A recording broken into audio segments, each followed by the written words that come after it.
Hey guys, today I'm going to be talking about homeschooling through a charter and the myths that I thought about charter before I started and kind of like our experience with it.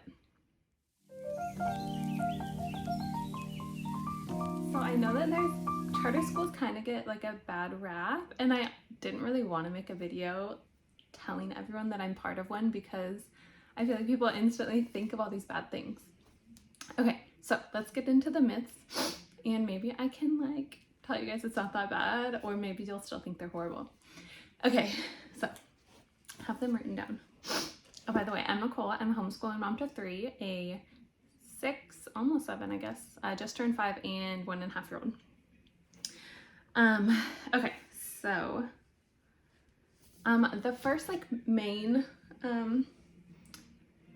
myth, I guess, that I thought was that you could only use specific curriculum, so that they had a list like to choose from, and that's what you could get. And the only reason I want to be a part of a charter is to get the funds so that I can buy my own curriculum. So that's not true. There is, in my next myth, I will talk about some things that you can't get, but anyway, it's not true. So I have been able to buy like almost anything that I want. Manipulatives, board games, Legos. I honestly have bought a lot of, because we get a decent amount of money from it, which I will tell you how much later. I bought like a lot of their Christmas gifts. Is that horrible? Through the charter funds, because they just want Legos, and you can buy Legos, and it's like, what else am I going to use all this money for? So yeah, you can buy like all different kinds of curriculum. I forgot to say a caveat at the beginning of this. All charters are not the same, which is also one of my little myth things, but check obviously with your state's requirements in your charter before you hop in, and all of that. But this is my experience. Charter I'm in, I live in Oregon. They don't have a lot of homeschooling requirements, in my opinion. Anyway, so there's not really rules on which curriculum you can buy. To my second myth is that you cannot use religious material. So you can't use the funds for specifically like The Good and the Beautiful, which I use. You can't use the funds to buy The Good and the Beautiful from their site. I can still use it as part of my, I'll get into this later, but as part of my work, like my hoop jump through, I guess you could call it, showing that my son's learning. I can still use that. I don't have to find some other language arts. I can still use religious material within being enrolled in the charter. As far as buying it, so they give me like a debit card, which makes it really easy, and I can use this debit card to buy whatever curriculum, or I can be reimbursed. So my like teacher for his school actually told me a way around it. I don't even know if I should put this online, but then it's like not gonna work anymore, but is to buy it used, and on like the form just don't specifically put what brand it is. I haven't tried this yet, but she told me I can do this. So if I was like wanted the Good and the Beautiful readers, just go on like Facebook Marketplace, find them used, even if they're like new, and buy them that way. And I can still get religious material, which I was thinking about that with like Sonlight, because it's so expensive anyway. It'd be kind of nice to get it used. Anyway, there are ways around it, so I can use anything that I want. Next is, oh, I thought there was going to be a lot of testing, which really held me back, because I want to be like in control of like what he's tested over, how he's tested, all of those things. We haven't had to do any tests. Our state requires, if you're just homeschooling, not in a charter, you have to test in 3rd grade and then like every other year. Technically, so when I enrolled, I was very specific, and I asked, does my son have to do anything? Like, does he have to even know that he's part of this? And they said no. And then I guess this year they started requiring this test that's twice a year. I didn't have to do it because they told me in the beginning, and so I fought that, and I was like, I'm not doing it. And yeah, so it's next year he may have to do it, and honestly I might just do it for him. It depends. I'm gonna take a look. It just looks very app gamey, and we don't do that. He doesn't like, he's never played on our phones, or we don't have an iPad. So yeah, if he has to do something like that, I'll just do it and like purposely get some wrong or something. I don't know. Is that cheating and lying? Oh well. Next is oh, okay, so I thought that it would like, oops, I thought that it would like change how we school. Like we would have to kind of adapt to maybe how the charter wanted us to school, what they wanted us to teach, things like that. I guess I haven't for the most part found that, but a little bit of it is, so you have to cover certain topics and like have proof of it. So you have to cover, at least at his age, math, language arts, science, and a social study. So we're always going to do math, language arts, science. Social study is something that we won't really use a specific curriculum for all the time, but this year I didn't even know it was a requirement, but I started because, you know, we did the beautiful feet geography. But it did actually encourage me to continue with doing the history for this part, which we're just doing read alouds, but he's learning a ton. So it really hasn't changed. It's maybe like encouraged me to do a little bit more, but literally all I'm doing is reading history, like picture books, and it's not like a big requirement. I don't know if you can hear their music out there. Okay, and okay, there's a couple more myths, and then I'll get into like the money and what it looks like for us.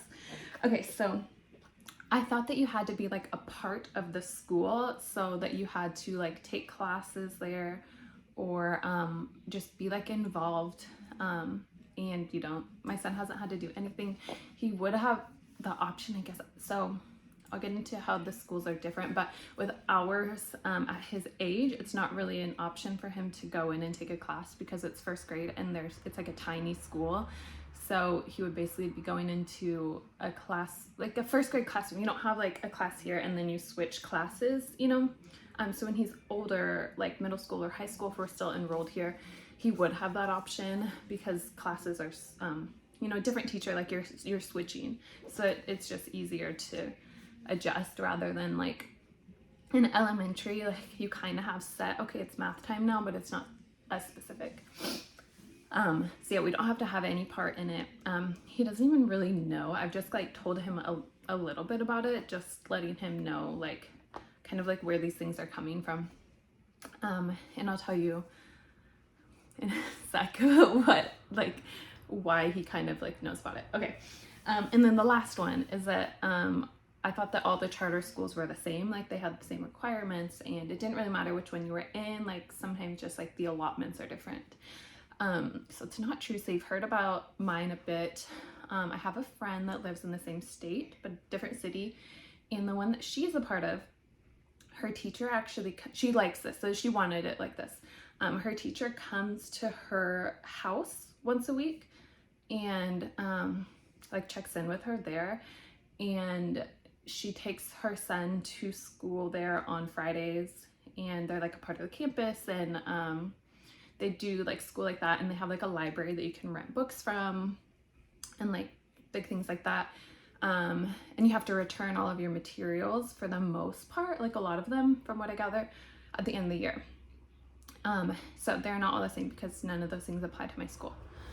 Okay, and what I would be interested, what you guys are probably interested in is how much our allotment is. So we did enroll in a school that I did not start, and that school was very far away.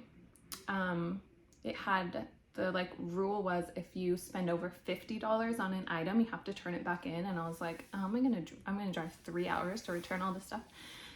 That sounds horrible. And the allotment was $1,000 a year per child. And you had to, I know you had to like show them your homeschool space. You had to do Zoom calls every week, maybe something like that. So it's kind of high requirements in my opinion. Luckily I ended up, some of our friends from our homeschool group were part of this other one that's actually pretty close to me. It's like less than an hour. Not that we need to go out there, but for when he's older, or like he can do sports through the school and stuff. And so just kidding, the allotment that we get from them is $2,000 a year per child, which I feel like is like a lot of money, especially for like curriculum. And I'm like, okay, what do I don't even have to do that much stuff, and you're giving me this money, cool. And next year my will be kindergartner will be a part of it too. I already enrolled him, so it'll be $4,000 for the year. And so how they do that is, so we have the debit card, which you can use, or you can get reimbursement, like I said, so you can just buy it yourself, and then you just fill out a form and they refund it to you. So it's broken up in 4 sections. So per child you get like $500 4 different times throughout the school year. And so next year it'll be $1,000 4 times. And you just like ask for approval. You're like on this form, you're like, I'm gonna buy beautiful, well, if you're using the debit card, you ask for pre-approval. You write down like beautiful feet books and then the approximate amount, and then you let your teacher know, and they're like, sure. My teacher is like so laid back, she really doesn't care about anything. It's really nice. And then you just use your debit card and buy it, and then it's just so nice. I like not having to worry about the reimbursement, mostly because then I'll just keep buying and be like, oh, I'll get reimbursed, and then I'm like, oh, but I really want this too. Horrible. But anyway, so that is our allotment. And then like the hoops that we have to jump through or whatever. So what I have to do, what it looks like, so this is new this year. This is actually a state requirement. So for any charter school in our state, you have to do daily attendance, which looks like clicking a link, typing in my email, typing in my son's name, and clicking submit. It's not my favorite, but when I think about the grand scheme of things, getting paid $2,000 to basically click a button every day is like not the big deal. And it's Monday through Thursday. They don't have school stuff on Fridays. So that's one thing that I have to do. And then each term, so it's actually just twice a year, I have to put like a proof of his learning for each subject. So for like language arts, I would just take, actually they don't even require language arts, just reading. So I just take a video of him reading, which I do this like for fun, like just not fun. I don't know. I send these to like my mom sometimes because I'm like, oh my God, look how cute. And so he's like used to it. So it's not anything new. So a video of him reading, and then for like history, like take a picture of like a, something that he's been working on, like for art, social studies, like his geography. Like I just took a picture of the map he was doing. Science, a video of like us doing an experiment, which is like totally something I do anyway. And yeah, math, I just take pictures of his workbook. So it's been like really easy. And then I meet with the teacher and we talk about the stuff that I put in the folders. And she's like, oh my gosh, you're doing so great. He's so smart. And I'm like, this is really fun. You're telling me what a great job I'm doing. Cool. And yeah, that's it. So overall, the charter school is a lot better experience than I thought it was going to be. And if your guys' is similar, I would definitely check into it if you were like concerned about it. Let me know if you have any questions below and I will try and answer them.